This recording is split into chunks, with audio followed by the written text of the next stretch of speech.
All right, it's working now. All right, hello everybody, and welcome to A Democrat and a Republican Walk into a Bar. I am your Democratic host, Dr. Cindy Banier. And I'm your Republican host, Christy McLaughlin.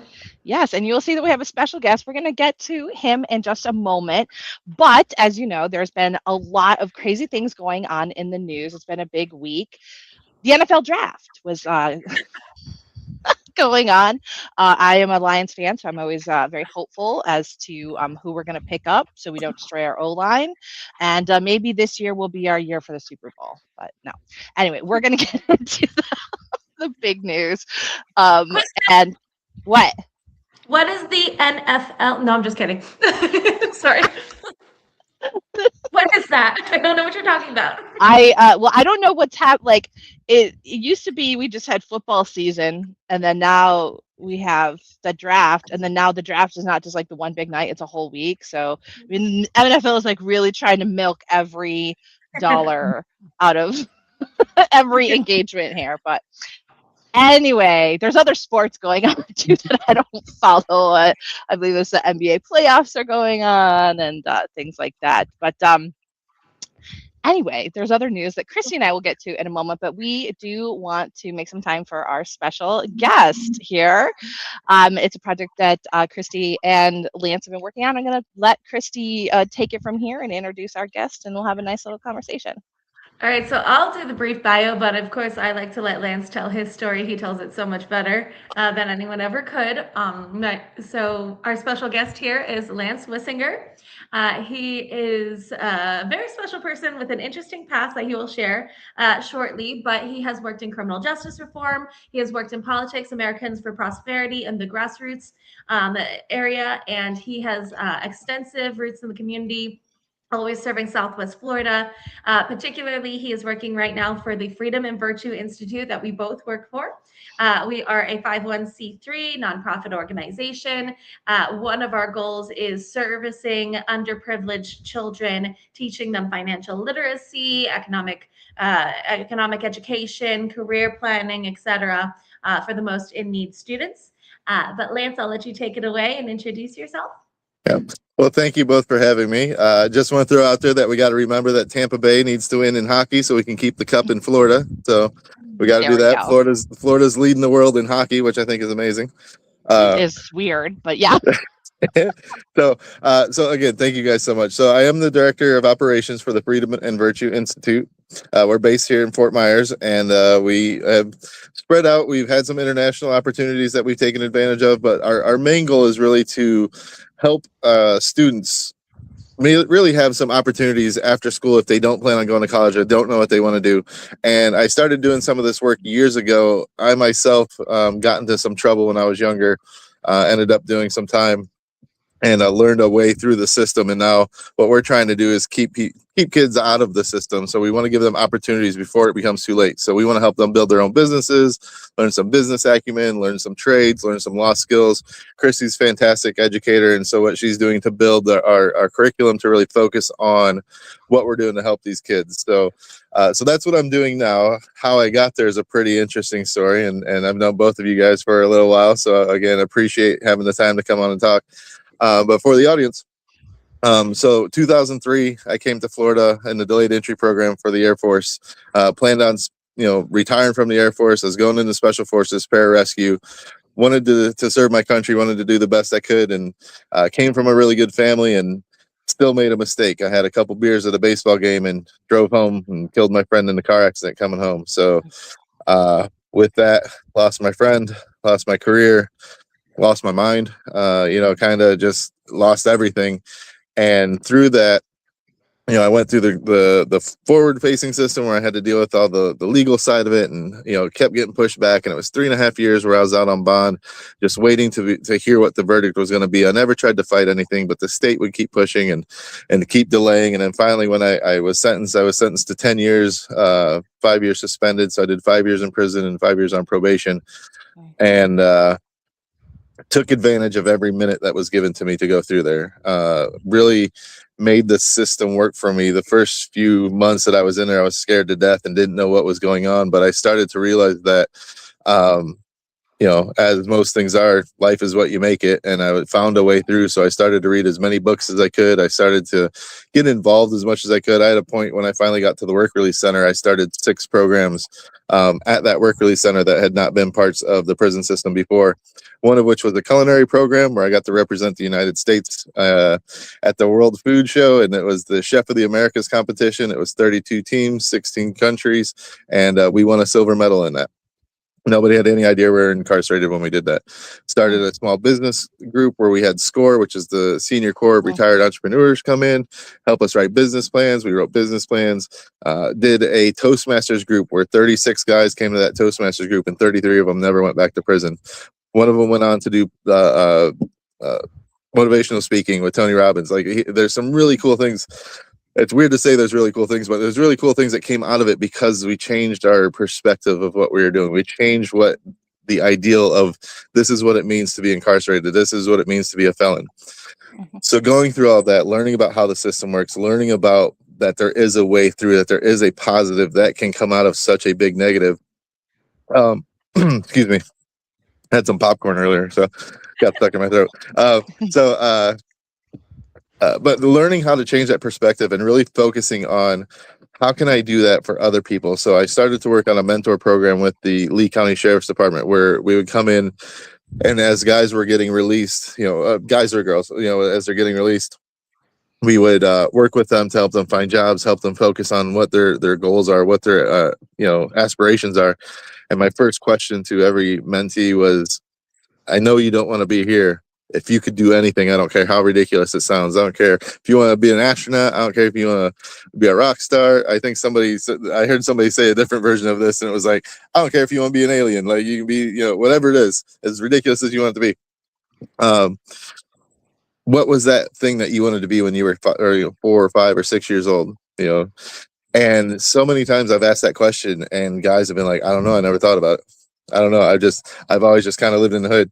I've always just kind of had this expectation of how life is supposed to be. Mm-hmm. And to ask them that question and then they have a couple weeks to think about it, I've got some really, really good answers coming back. I had one guy wanted to be a published poet, so we had him read some poetry at the Sydney Burn. I had another guy who wanted to sell flowers because he didn't even know what he wanted to do. But when I came back, he's like, I want to open a flower shop.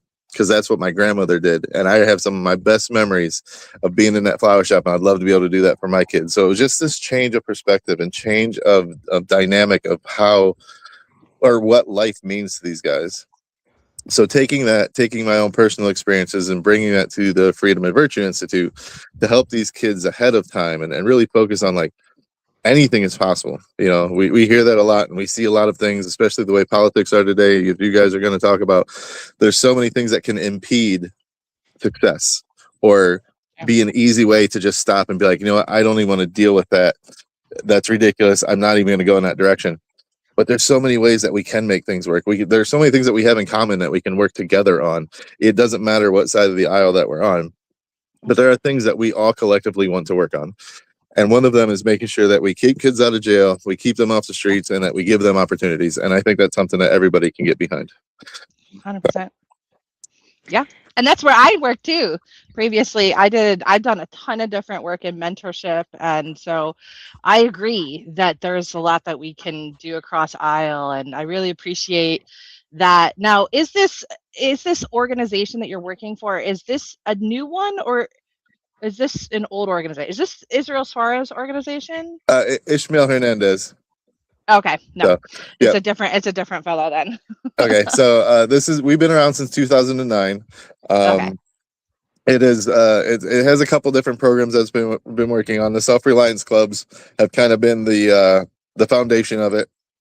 Over the last few years, like I said, we started to get into some international work, and that kind of it pulled too much of the focus away from actually doing the good work, and it was focusing too much on growth. So that's why over the last couple of years, they kind of started to do a strategic refresh. They brought me on in November. One of the first things I did was brought Christie on in January because we needed an educator. We have some really, really good people in the organization, but to really truly work with kids, we needed an educator. And so to bring Christy on with her background and her knowledge, honestly, we got a heck of a deal with her. So, so being able to focus on like really just the impact that we're going to have on the students rather than the growth of the organization is where this new kind of strategy is, which is why you probably haven't heard a whole lot about the actual organization itself, because we do a lot of work kind of in the background, but we really want to be a lot more forward facing now so that we are out there working with kids, in the streets. I have a grassroots background, so I'll go knock doors and get people motivated to come out and do stuff like, hey, we're gonna build this new swing set down the street. Let's all go do it together. Like I'll do that type of stuff, and to motivate the kids to do these types of things too. Both of you will probably appreciate this. I spoke to a group of 15-year-olds in 2020, and I asked how many plan on voting, and none of them raised their hands because they didn't like they didn't like either candidate at the federal level. But that's all they were focused on was the federal level. So we had a conversation about what about if they want to build a playground down at the end of the street, and this is your candidate that's going to fight for the playground at the end of the street. Are you going to go vote for that candidate, or are you just going to let it go because you don't think your voice has any power to it? So again, changing the perspective of it doesn't have to be about what you see on TV. It doesn't have to be about all the big stuff. It's about the things that actually happen in your own backyard where you can actually really make a difference. Yeah. So that's what we do. And Lance has, he previously worked for the Florida Rights Restoration Coalition, which was Amendment 4. And for those that don't know, Amendment 4 appeared on the Florida ballot to restore rights for people with a criminal background that had completely, they completed their sentence and they were reintegrated into society. So to restore their right to vote and still give them a voice in their community. Right, Lance? Yeah, so that's what I figured because I knew that you were friends with Neil too. And I was like, I'm seeing the ties here. Yeah. We just went to lunch with Neil earlier today, so that's funny. Oh, that's funny. Yeah. I don't know if I should say this on the podcast, but I always joke around that Neil's my dad. So, but anyway, so 2018 Amendment 4, an amazing group of people that have just been underserved. Didn't matter about party, didn't matter about anything else. It was just that we wanted to have our voices restored. And you had hardcore Republicans from parts of Florida. You had hardcore Democrats from other parts of Florida that were coming together to fight for a specific issue that gave a voice back to people that had lost it. Granted, I understand the removal of rights when you get a felony. I don't necessarily agree with all of how it works, but I understand why it's in place at this point. But now the opportunity that once you have completed your sentence, to at least have your voice restored automatically, I'm all for that. That's something that I started working on the first day I was in jail. I wanted to get my rights restored, and I'm still working on that. Like, it is not an easy process. So worked on that, saw a lot of really good growth, went all over the state. It passed with like 67%. Got to meet some incredible people all over. And then the following year, after it passed in November, in January at the next session, the state legislature started to work on HB 7066, which defined what the completion of sentence meant, and there were some missteps that had happened, so there was an unclear definition and what fines and fees, whether they needed to be completely paid or not. And so it got to the point, so this is 2019, we're working on this. It got to the point where we actually felt that it was fair enough from what we were getting from Governor DeSantis that we could get behind it, even though it wasn't what we wanted. There was a pathway forward through the way that 7066 ended up, because there was no path in the first place. By the time it finally passed, we got behind it, and then shortly thereafter we started to get into COVID. So now in 2019 we're still kind of on the normal side of things, and then 2020 happens. 7066 is passed. People are trying to get the right to vote. It's 2020. Everybody's losing their minds. Everybody wants to vote. Everybody wants to get involved. So what we did as an organization was we started a fines and fees fund. So people that were truly indigent, they went through an application process. We vetted them. We checked everything. We made sure that if they were having to choose whether they were paying their fines and fees back or being able to feed their family, we were going to help them out. So that year, in 2020, not one single person in the clerk of courts in the state of Florida had to be set aside, because we ended up giving $30 million to the state. 87% of that money was never expected to come back. And so we went to private donors, private organizations, and they actually paid the fines and fees back up to $30 million. It was really cool. We got to hand a check to our clerk of courts here in Lee County, the big Price is Right style check for $600,000. Wow. And that paid salaries. And that was something so that's why we could get behind, even though the way DeSantis had set it up was not exactly what we wanted. It was set up in a way that we could still find success, and we still found the way, and we ended up actually helping more people in the way that it worked than it would have been if it had just been blanket for, okay, if you payment plan, or if there's, just open, whatever it may have been. So I don't want to get too spiritual on this, because I know it's Democrat and Republican, but I just want to say God put me on a path, and that's the way the path was supposed to go. Well, there you go. Well, that's good. Yeah, that's some really good work. Both of those things, and actually, I think it fits in nicely here with us, a Democrat and Republican, because some of the things that we talk about is, that there's common ground on a lot of different issues, and I have a long background in various philanthropic organizations and stuff, and the truth is that we all care about our community, and we all care about the people in it, and we do different works. And unfortunately, politics is so crazy right now that like we can forget that these are our friends and our neighbors and people, and that we do care about our kids, and we do care about justice, and we do care about people being able to lead a good life on their own. So these are all like kind of universal things. And actually, I think the initiatives that you had worked on, Amendment 4, like that also shows, like, across party lines, when you put an issue to voters, there's a heck of a lot more in common that folks have than if everybody's doing their partisan spin on it. So but tell us, I'll give you a few more minutes to tell us a little bit about this organization that both of you have been working on. Chris, if you want to tell us about, like, you've been the educator side. What's been your experience with it? So my experience has been, again, I'm very, very new. I started in January. I'm going to get to the 5th month soon. So as I've been developing, just as Lance was expressing to you, his hardship, and it's such a wonderful thing, all the work he's done to help people that have gone through the system and working on the rehabilitation, reintegration, finding their voice and whatnot. What I really, really was focusing on, particularly this semester, is working to try to aid students to prevent them from getting into that path. So, for example, the way self-reliance clubs work, our focus, which is financial literacy, economic education, career preparedness, but also in a virtuous way. That's why we're Freedom and Virtue Institute, freedom from poverty, but choosing, the right ways to go about, pursuing work and a career.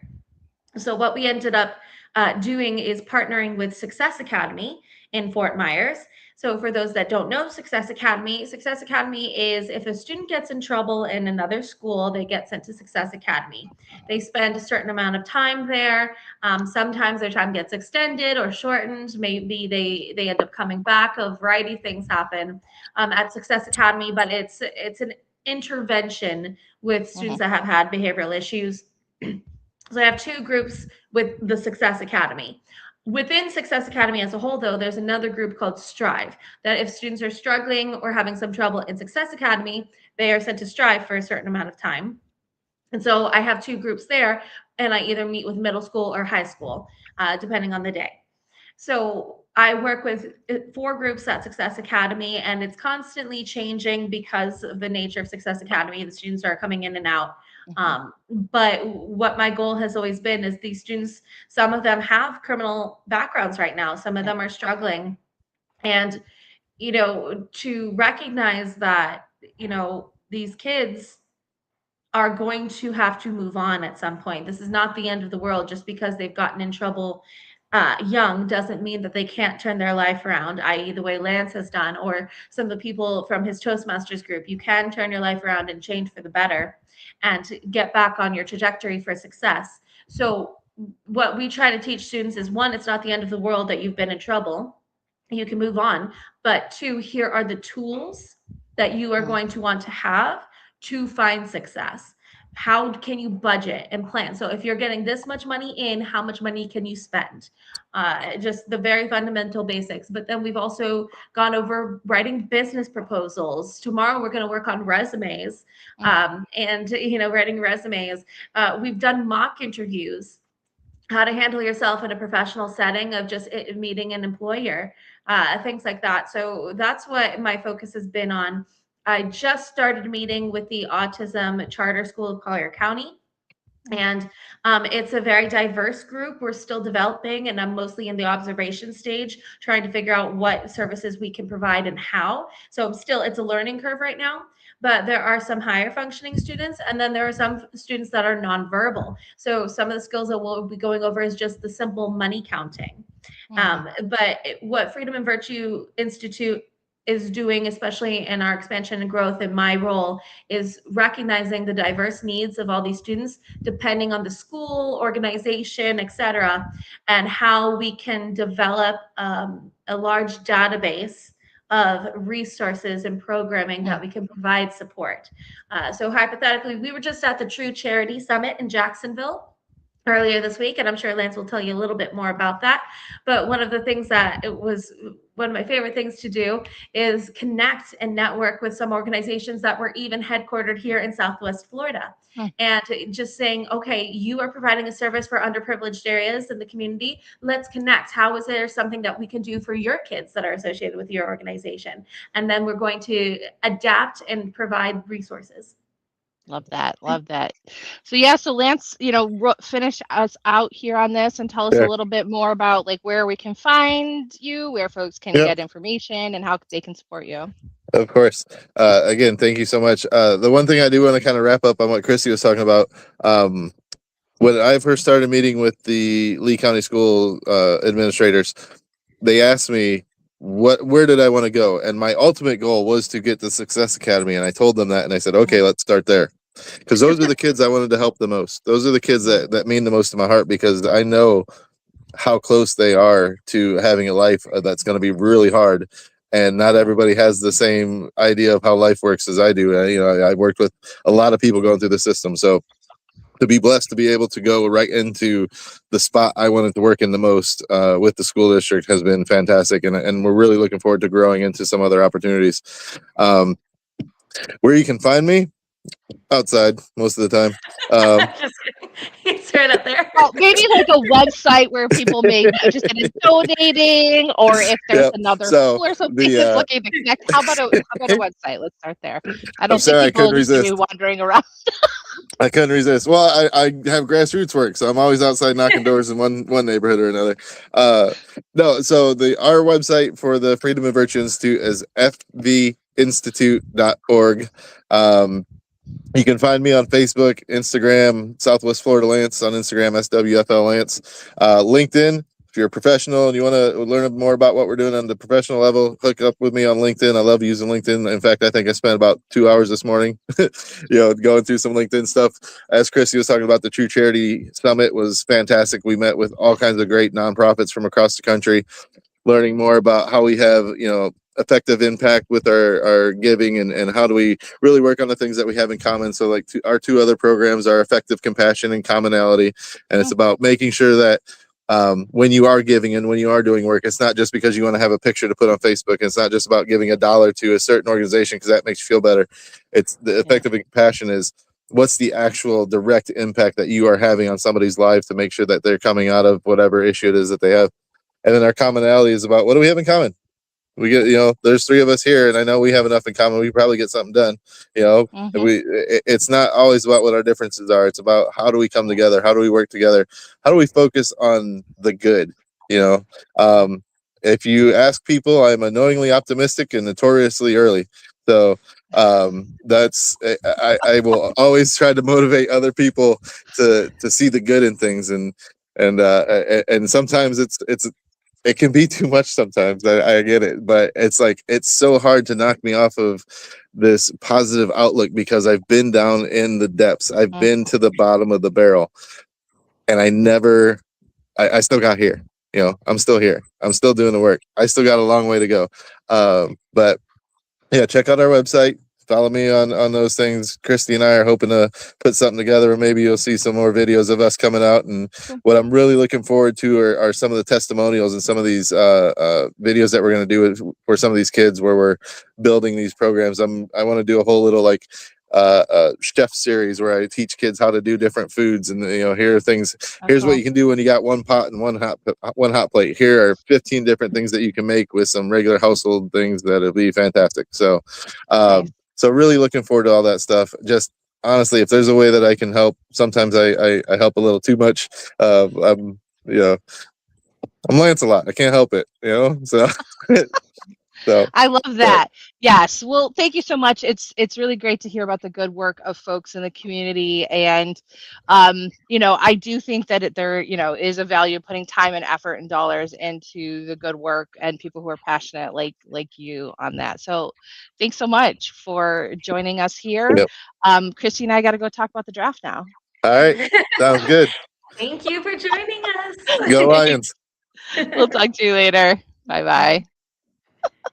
Well, thank you, Christy. That was great to be introduced to that organization and to hear about your work. And I love that it does fit in with our theme of how is like, there's a lot of commonality. We do this show so that we can talk about things from different perspectives, but ultimately we are people. We care about our community. We care about each other. We care about our families. And there are issues that we gravitate around that are meaningful to us that go beyond the political thing, and I think that we need to remember that sometimes, because we can get so divided by the political stuff. So Definitely. And so that's why Lance is so great. And he is annoyingly optimistic, ladies and gentlemen. I am telling you that right now. Between the two of us, I'm the one that's always like grumbling, and he's the one like a golden retriever. But that's why well, that's him and I are a lovely. really good team. Do you want some more popcorn? Well, good. So let's talk a little bit about the politics. We did got into some interesting stuff this week. Oh, before we jump into the other politics, just a follow up on last week. Last week was fun. We were talking about space and the moon joy and the aliens. So there's a new intrigue with the alien stuff, guys. I don't know if you've heard about this. There's been a little bit, there's like a little of the conspiracy people, but like Newsweek and stuff are even talking about it now. There's apparently since 2022 been a series of mysterious deaths of high level scientists in the government. And I guess about 10 mysterious deaths of high level scientists working for the government. It was revealed earlier this week that those scientists were working on UAP and alien stuff, just to add a little bit of more intrigue into our. No evidence yet of what Matt Gaetz asserts of the human alien interbreeding program, but maybe that's why they're dying. I don't know, Christy, did you hear about that? I haven't talked to Matt since. I know I told you I should reach out to him, and now I got to remember. Yeah, we got to get the I'm deal still trying on to get to that. the bottom. I'm still trying to get to the bottom of this. I mean, look, here's the thing. Like we talked about before, I don't rule anything out at this point. I mean, I'm not arrogant enough to think that I know everything in this universe. So for all I know, yes, there could be some strange anomalies happening that we are unaware of. But again, it's so hard. The most important thing is we want to see the evidence, and we will never get to see the evidence. I don't know. I just didn't imagine that, like, watching the X-Files in the 90s, that like I would be in the 2020s kind of like living it. I just didn't think that was the trajectory of how things are going to go. So anyway, just a little follow up on that. So the biggest news, of course, was last night, the White House Correspondents' Dinner. There was shots fired. Oh boy, what a whole bunch of interesting stuff has gone on with that. There was initial reports that the shooter had been killed. Secret Service has apparently told Caitlin Collins on CNN that the shooter was dead, but then there was later reporting that the shooter was apprehended, and it was a teacher from California named Cole Allen. And I don't know. So Christy, give us some reflections on what you've been seeing with this incident. So actually, like you just mentioned, Neil, we just went to lunch with him, and he mentioned that he has been to numerous of these correspondence dinners, and he did mention like the issue of security. He was like, I can see how this got to the point that it did. It is possible. He did understand that. It is dismaying to hear that it was a teacher. That makes me extremely, extremely sad. That a fellow teacher would do that. And of course, we're only going to get to understand the motive and the goal with further investigation. But it's so early right now to be able to even comment, because the issue is we have so little information. And like you said, people immediately go into false reporting. So all of a sudden it's he's dead, no, he's not dead, and no one really knows what's going on fully yet. And I've seen a lot of people. It's a hoax. It's a hoax. It's a hoax. Yeah. Right into conspiracy theory mode, which Yeah. again, I always appreciate skepticism. I always appreciate questioning things. I'm always open to any possibility. With that said, though, the absolute assuredness that people are starting to already get pretty aggressive and angry on the internet, arguing with each other in the comment sections, it just again shows that division. And it's kind of like, how again do people let this get so out of hand? Do they not realize? And as much as we can blame our society and our culture, at some point there has to be some personal accountability of Yeah. people. And people's conduct is getting out of control. If you believe it's a conspiracy, you don't need to start getting into fights with people until you have some evidence, until you've really analyzed things. It's not even been 24 hours. Yeah. So how can people be so sure of themselves, and to the point that you're mocking each other, you're threatening each other, you're insulting one another? It's so horrible. And again, it just goes to show. So we have a violent act that occurred again. Yeah.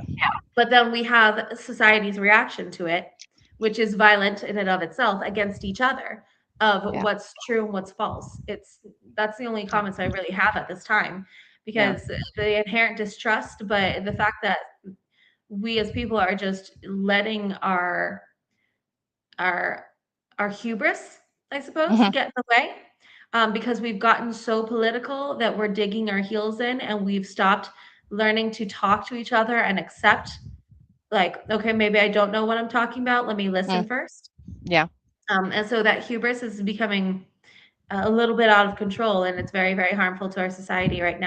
And that's what I'm seeing. Yeah. So that's the only comments I have Yeah. right now. Well, I mean, first and foremost, from me, of course, is that we condemn big mouth media, condemn political violence of any kind. This has been a long, even when my former host, Sean Hartman, this was a big conversation that he and I had a lot about the heated rhetoric, right? So when we have heated rhetoric, it can lead to political violence. And so, and again, no one is, neither side is clean when it comes to this, but we have to, be conscious of our words too, and the weight of our words, and how political rhetoric can incite people. So that's something that I just want to say. It was pretty interesting that it immediately came back as staged. There was like things that were like trending on Twitter. I was watching like what was going on. I will say from my perspective, it was a bit weird. Like the whole thing was a bit weird. And I know people are doing still shots of like, oh, Trump doesn't know what's going on here. And, all these, the different people and the circumstance, and like, why was Trump at this thing? He hadn't gone in so many years. Why was so many members of the cabinet there? I don't really know. A lot of it feels really strange to me, but I'm not going out on a limb, like you said, because there's no evidence. It's very early. We don't really know what's going on to say, what I think, or, I don't know if we would ever know in one way, shape, or form. Now, we do have somebody that's in custody. So theoretically, there should be, trials and legal proceedings from here where we should learn some more about what's going on, which is different than the case in Butler, Pennsylvania, where the shooter was killed, right? Sure. Mm-hmm. Okay. So, because there was a lot of comparison to that, and people are saying that was, something wasn't right with that one either. So I don't know. I will say also that what doesn't help, not only just the divisiveness between us, but that we are in like the anti-information era, like where almost anything is game. Things get like twisted online, and their confusion is the point. And I talk about this quite a lot. There are several foreign operatives, China, Russia, other countries, who have bought armies online, and their sole job that they are paid to do by these countries is to cause confusion. And if they've caused confusion and division between the Americans, they have won. And I know that goes into its own, like people get into its own conspiracy theory, but I'm telling you, there for a decade now, the CIA has been talking about this being a real threat, that there has been numerous, arrests and operations to stop these types of ops happening in our country, but it's so prolific that's happening online. I mean, you can almost see it, as a politician. Christy will know this from having your Facebook and all your different feeds. There are certain things that you say and you get dogpiled, and then there's other things that you say nothing, right? That you can see that in and of, that is what I'm talking about. This is, and sometimes it is foreign actors with bad intent. Sometimes it's, there are individual, there are American people who have gotten onto this, like, hey, I can just buy a whole bunch of bonds to say a whole bunch of different things too, right? So I'm not saying it's all or one, but there are certain keywords or certain hashtags or things that come up that you will get a whole bunch of response of, and 90% of it will not be real people, right? Right. So, and I know that, right? And Christy knows that, actually seen it. But I think for everyday folks, as you're passing by or you're scrolling through, these types of things ramp you up, right? And send you into rabbit holes and get you to be angry with other people. And I don't have a good solution for it, but I think like the first thing is just like letting people know that this is a thing. There's a thing online. There's a whole bunch of stuff and it's not real. And that actually when Americans talk to one another, even about issues that are difficult, we can actually have conversations together. Right. And so like just talking about what you said, you're saying some things are a little weird and whatnot. I'm kind of like, that's a feeling, that's a sentiment that Sure. one might have, but at the end of the day, it's like until we get facts, Yep. what's weird? We don't know anything at this point. I saw actually there was one person that somebody commented and said, there was a video live from the correspondence that somebody was streaming, and somebody said to the table, "Be safe tonight, guys." And they took that as like they must have known it's a threat, right? Like the What thing is that Caroline Levitt said, right? Okay. That shots were going to be fired. That was the Right, one that okay. everybody's like, oh, that's Do to you prove that really- it's staged. But do you really think they'd be that No. obvious then? Like, let's be honest. And so that's the No, thing. I don't. And so the first thing I thought of, I was like, it's kind of like if you say, "Hey guys, drive safely," and then someone gets into a car accident, and it's like, oh my gosh. And then in hindsight, it's like, now it's like, oh my gosh, I can't believe I was that prophetic. But people say these things and they say it in a symbolic way, and then all of a sudden people take it and retroactively twist it into some intentional meaning, which I Right. think would be so absurd if it really was a conspiracy, that is going to be the proof. Like, why would they be that obvious about it? That's Right. kind of ridiculous. But again, until we get facts, that's like, I can't discount, I can't prove, I can't say anything. That's what I've always said. As far as Butler, Pennsylvania, at the end of the day, he did get shot, and he did get shot within this close. It was this close. And, even if it's staged, like what God's Well, green two earth people would anyone died. risk it?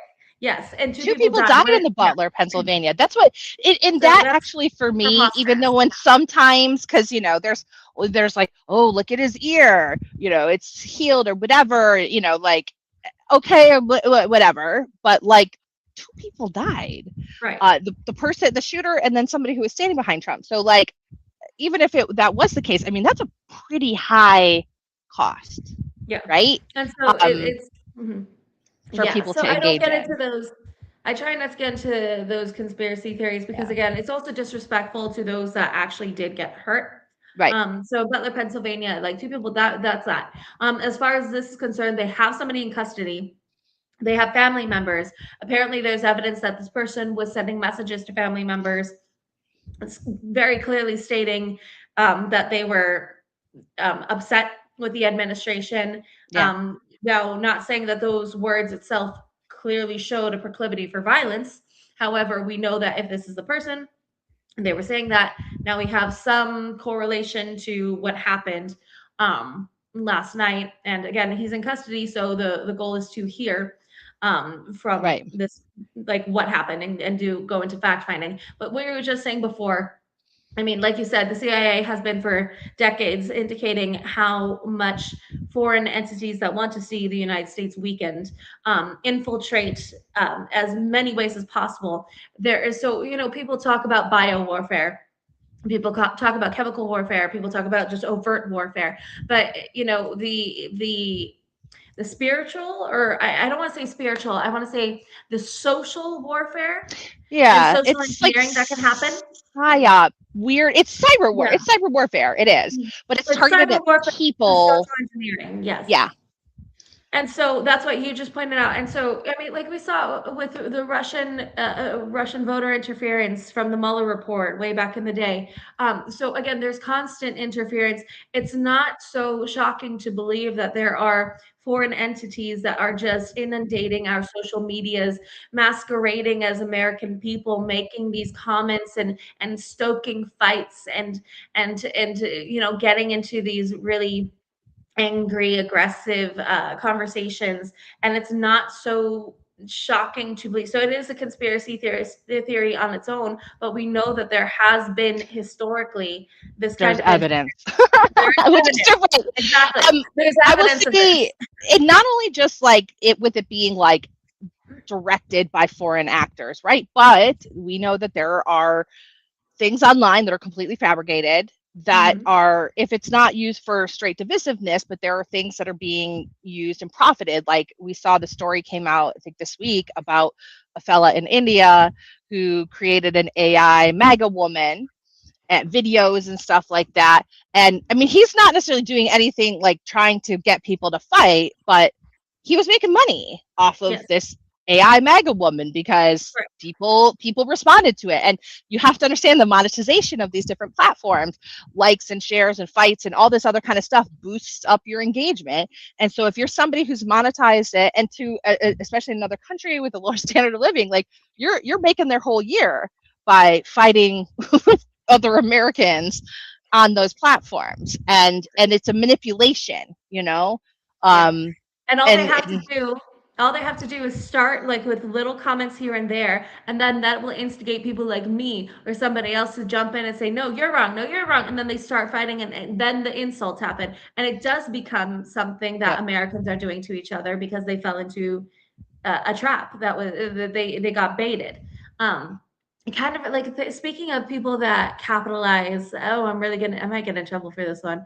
Speaking Uh-oh. of people that capitalize off of instigating with conspiracies or statements without evidence, Candace Owen. I I'm actually interested to see. I I'm just gonna go with felt her. in my bones that you were going to talk about Candace Owens. All right, go ahead. Tell us Again, about Candace. I have only met her once. I do not know her well at all. It was really just a short conversation. My friend Alice had introduced me. It was the Virginia Women for Trump, I think, or yeah, it was something like that. Or Virginia Republican Women's Club. It was a tea party. So she was lovely then, but ever since I have always watched her and been skeptical. What I really don't like is her conduct after Charlie Kirk's death.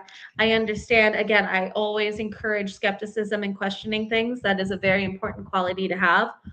Yeah. In general, no one should ever just blindly believe something. However, and I know she had a platform before. I'm not saying that it made her famous. Obviously, she already had a platform and was doing well, but she definitely enhanced and expanded her platform after Charlie Kirk's death. Mm-hmm. She definitely profited more off of this continued I'm exposing the truth. We're so close to the truth. And she says this a lot. We're so close. And yet nothing ever seems to manifest that's factual from what she says. Um, but it's a very That's a good similar point. notion that people in our own country Yeah. they do this and they profit off of just the confusion and the chaos. Yeah. The confusion, the Yeah. chaos. So, okay, so let me tell you my Candace Owens story here. I don't know her Yeah. at all. I never watched her. I knew who she was. I've seen clips around, right? Because she's in the political universe. Okay. Mhm. After Charlie Kirk, and I think I want to say if it's before even. Anyway, so listen, some of my very progressive friends started telling me that they're watching Candace Owens. I was like, okay, don't. I was like, I don't know what you think is going on, but like, no. But she had been, and she's kind of wrapped it into her conspiracy with Charlie Kirk. She's been really going after Israel, right? And that's kind of part of it. And so that was very attractive to some very people who are progressive, who are very upset about Gaza and what's going on with Israel. But like, so my take was on this. First of all, I was telling my progressive friends, I was like, hey, just be super cautious about what's going on with this, because in this universe of people that we know here in the United States and that would be interested in listening to podcasts like Candace Owens, there is an actual group of people who are very anti-Semitic, right? They're anti-Zionist, and they are kind of looking for a home. Their market. Let me just put it like that. There's kind of like this Nazi vein of people who are looking. They're looking for a market, and I feel like some of the commentators that have gravitated towards that are looking to pick up that demographic for their own profit. And that was my thing. I was like, look, don't, these are not just like thought things, right? Because healthy skepticism is good, right? But when you start talking about it in a certain way, you're starting to dog whistle to certain groups of people that you're on their side. And that's kind of where that's my interpretation of what was going on with Candace Owens. Is she's like, all right, I'm going to pick up this group of people, let me bring them in with that. So that's a very cynical view on her with it, but I feel like that's where it is. I feel it's just a shrewd, cynical business move on her part to kind of pick up the anti-Semitic folks. So. Right. And honestly, and I'm going to tell you this actually, because in the morning I like to scroll on Instagram. For some reason, I came across like something about Star Wars, and then there was a post about Natalie Portman when she was 18 at the premiere or something or other. And the comment section of, oh my gosh, she's a Jew. Why would you post this? Oh, she's Jewish. You know that, right? And I was just sitting here like, okay, so now we are overtly. It was for a while we are against Israel, but now we are against Jewish people in total. Now people are really truly revealing themselves, and I always saw it that way. They're like, we're not against Jewish people. We're against Zionism. We are just pro-Palestinian lives and things like that. That's how it would be justified. But now it's really, and I always knew at the time, I was like, wait for it. People, the longer this goes on and the more comfortable people feel in their skin exposing themselves, they will start to show their true colors. And the comment section, I should have taken screenshots. I'll try to find it later. But oh my goodness, my jaw dropped. I was like, how can you be so unabashedly, anti-Semitic? How can you be such an unabashedly hateful human being about any type of person? It's shocking. Yeah, and I think let me say on this too, like, I don't know if that's a chicken or egg thing too. Sometimes it's like if that's what's in their heart, or as people expose themselves to this type of content, right? You get in your algorithm, you get this kind of stuff. And then it does become, you hear more and more stuff that makes you more and more angry, truthful or not, right? And so I think you can also develop into that, right? So maybe you just started upset about Gaza and then you ended up over there. And I've warned friends. Let me just put it like that. I've warned friends because I get it. I get being upset about things, about real tangible things going on, and being upset about what's going on with Gaza and the loss of human life. Yes, but like taking it outward into like all of Hollywood and all of this, like that is dangerous. And so it's just hard. And so I try to kind of reel some people back in every now and then, like, hey, like, and then, so not only should we realize that we have people online who are not people, but entities online that are not real, that are trying to stir us up, but then we also should remember there are people making money online. Exactly. So off of that, right, they're doing that kind of stuff. They're rage baiting on purpose to gain an audience, to gain clout. and to make money. And I think we have to individually be better with that kind of stuff. Definitely. And so we talked about Candace, and that's why I don't consume any of Candace's content, and I haven't. Um, Honestly, quite frankly, ever. I'm not gonna like when I first met her, I knew she was up and coming, but I was we were both running in the same circles. I never consumed at that time.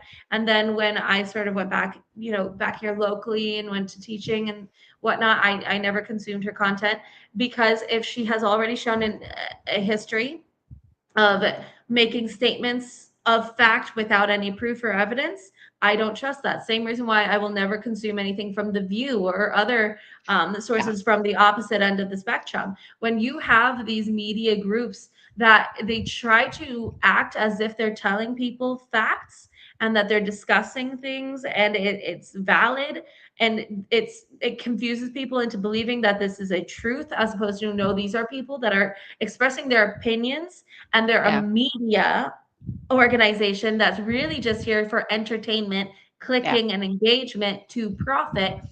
Then you should have that, well, why am I consuming from this show or this person when they are not trustworthy whatsoever? All you're hearing is that you might as well go sit at a bar and hear some person rant for a couple of hours about their opinion. It has no more value than the average person. And that's where I think people get really, really lost, especially with this blind followership that people develop. We used to have it like in the 2010s, we had a problem with it. Like people would start bullying each other if their favorite celebrity was insulted or something like that. And they would blindly attack another human being because they felt that they slighted their favorite celebrity. And it's the same thing now. People are just doing it politically. And it's very, very, it's very icky. Let's just say it that way. It's a icky part of our society right now. But it goes back to what we need more than ever is, again, personal accountability. At the end of the day, we can blame the social engineering through international interference through threats from the countries that are possibly our enemies or threats to us. But the issue is, at the end of the day, we need to be a lot smarter than this. The American people are fully aware, but it's almost as if they opt out of acknowledging it when they're so emotional about it and they feel so passionate about something. They're willing to ignore all the red flags that indicate maybe you're not as red as you think you are. Maybe you need to hit the brakes and listen a little bit more. Yeah. I'm reading a book on this called The Death of Expertise. Which is kind of like, it's written by an academic guy, so he's talking about that, but it also is talking a lot about the confirmation bias, right? And that's what happens in our algorithms. It's like it feeds you more things that you already believe, so it makes you feel more right. And that's part of the issue. And that, the internet being a tool that has actually made us dumber somehow, because like we read something and we think that we know it. Like we're all, we're like, oh, I know this whole thing. Whereas like, people degrees and expertise and years of stuff. Oh, that doesn't matter. I read this one thing, but it's confirmation bias. Like I think if we can get like one thing for people to understand is like, if you hear people telling you and you're getting the things that you believe already, and it's just, you should be like, whoa. Right? Like if there's never anything that contradicts what you think that's being fed to you on your feed and your media diet, then you should be worrying, because you're prone for manipulation. That's all it really comes down to. Right. And just to end the show on this, because we're coming up on an hour, and it is a Democrat and a Republican. And Chrissy, sometimes we disagree or we agree far too much on this. I do want to say about Candace Owens and Alex Jones and all these people, the Democrats love watching you guys fight. I'm just saying. Like, well, that's the thing, and we love watching you guys fight, and it's a sad thing, No, but I mean, like, Trump was like said some tweets or whatever about Candace Owens, and then, I can't remember. I know Alex Jones or something, but everybody's like, whoa, because that's the political part. But it's so sad though. Just on that thought though, the fact that we as a society get so much entertainment out of drama and discourse, that's so sad. Like, what is like we need to? That's the tribalism speaking. But that's what this is. Yeah. Would you say? The tribalism is like, all right, that's There we good. go. That's good for my Yep. team. So I'm Yep. cool with it. I mean, Yep. it's all ridiculousness and I don't know. All those folks trying to make money. But the Speaking tribal's out like, of huh? Speaking of tribalism, that brings us back to the NFL draft. I don't know who the Lions' main rivals are, but people always do that, and so This is true. No, I it's mean, like we're again like Green Bay. It's like a Detroit. So Green yeah, Bay, Chicago is kind of our, gotcha. NFC rivals. But yeah, and I was just really, I just had kept getting all these notifications. Like, I don't know who's being drafted. I don't know these people. Like, I, I'm lucky. I'm so busy. Even though I love football, I do. I love watching football.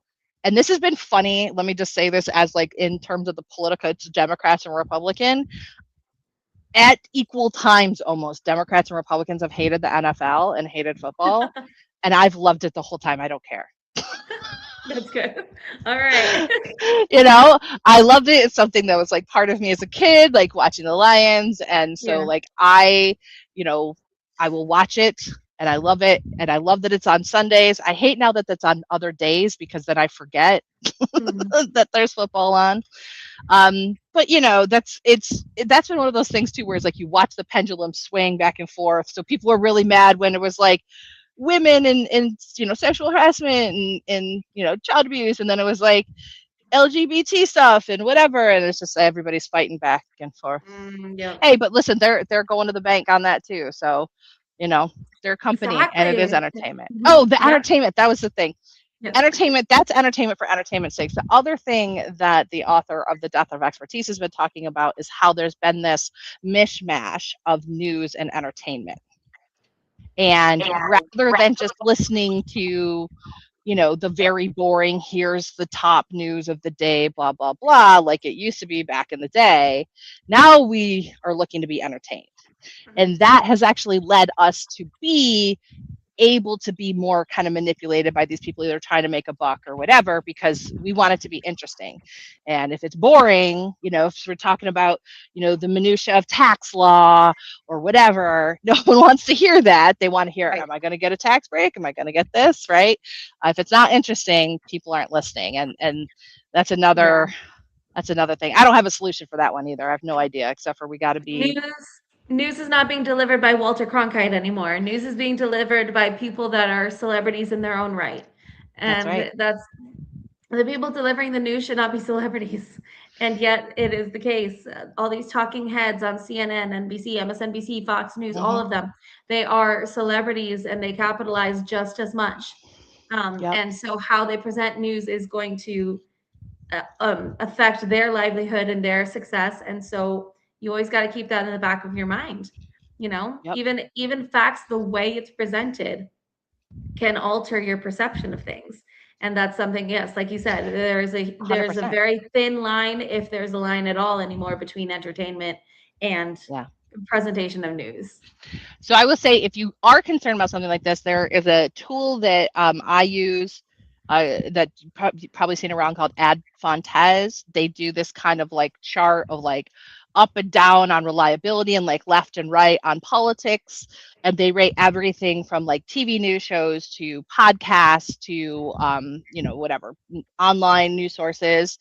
And it kind of tells you like, are they leaning right or leaning left, or are they reliable? Are they doing like investigative journalism, or is it more like commentary or varied reliability? So that's a good resource if you are somebody that wants to become more media literate and like be conscientious about the media that you're taking in.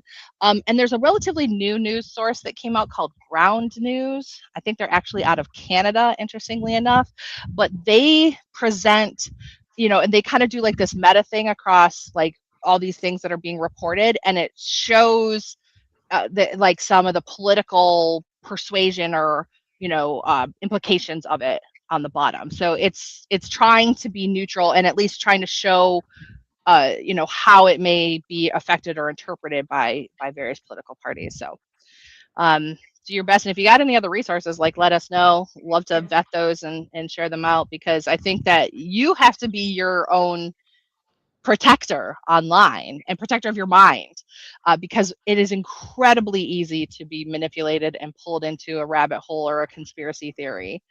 So Yep. now more than ever. Any final words? Are we good?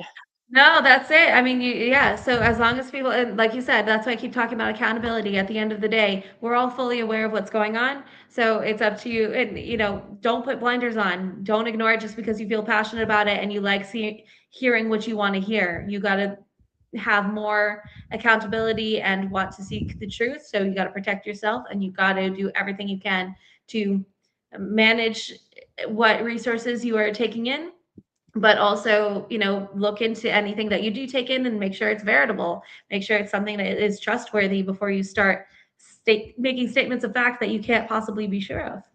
Correct. All right. Well, thanks so much for the wonderful conversation. And thanks also to our guest earlier today, Lance Wissinger on the Faith and Virtue Institute. Definitely check them out. We would love to have your support here at Big Mouth Media. You can subscribe $4.99 a month or $49.99 a year at bigmouthmediafl.com.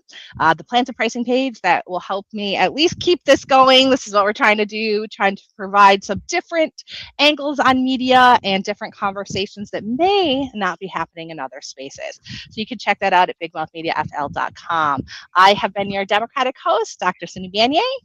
And I have been your Republican host, Christy McLaughlin. And this has been a Democrat and a Republican walk into a bar live online from Big Mouth Media. Thanks so much, everybody. We'll see you next time. Bye-bye. Bye.